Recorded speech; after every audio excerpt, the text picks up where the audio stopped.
Hey, thanks for coming tonight. It's good to see you. Grab yourself a drink, pull up a chair. I got a story to tell you. Cheers, mate.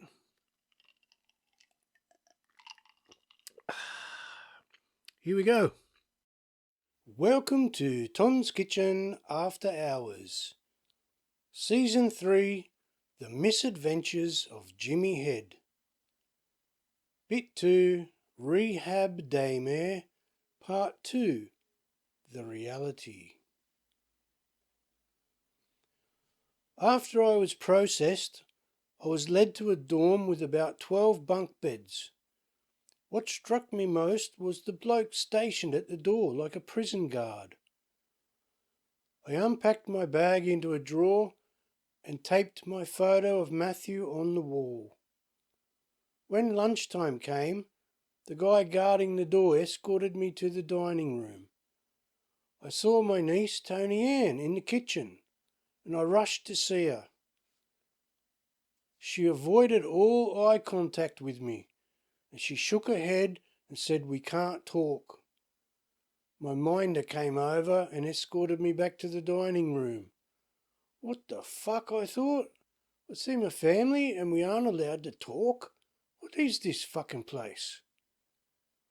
The whole atmosphere at lunch was surreal.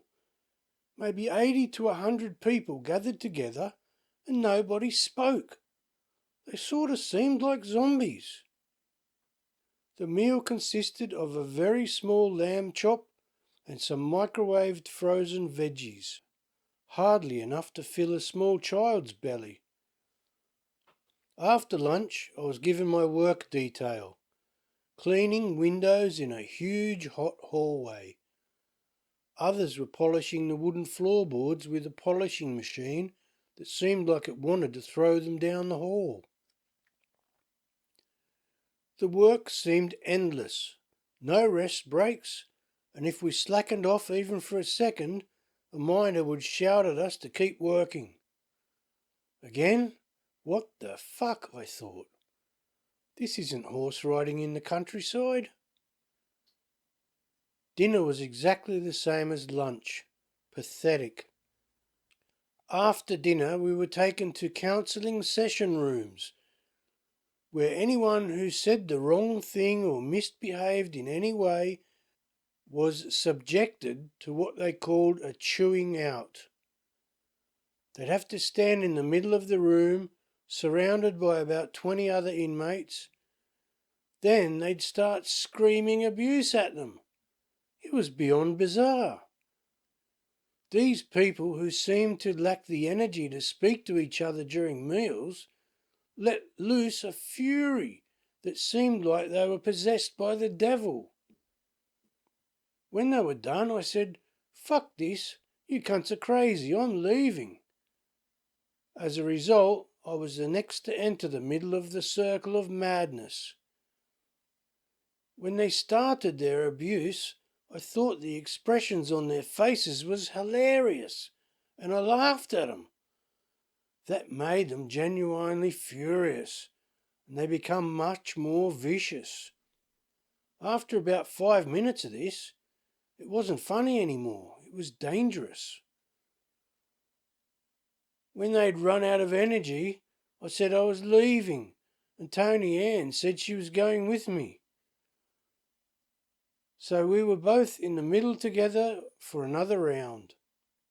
After they ran out of steam again, I said, "Fuck you freaks, I'm going." They separated us and took us to separate rooms, and after their attempts to change my mind, I stood firm on wanting to leave, so they said they were calling the police.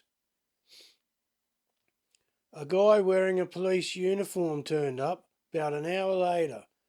Something was off about him. His hair was a bit longer than any cop I'd ever seen, and he was unshaven. I guess that was how they rolled in the countryside. He said, "If I leave, I'll be put in a boys' home," and he asked if I'd ever been in one. I said, "No." And he said, "Do you know what they'll do to you in there? They'll put your head in a vice take turns at raping you, and when they're done, they'll rape you with broomsticks with nails in 'em. To this day, I don't know if he was a real cop or someone pretending to be one on behalf of the Who's circus. All I know is he wore a police uniform and he scared the shit out of me. By then I was mentally exhausted. I broke down in tears and I agreed to stay.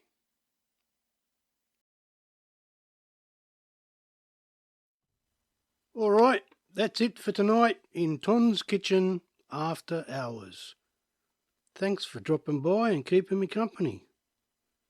If you want to hear more stories from my weird old past, make sure to follow the podcast and come back for the next episode. I'll leave the light on for you. Until then, take care and good night.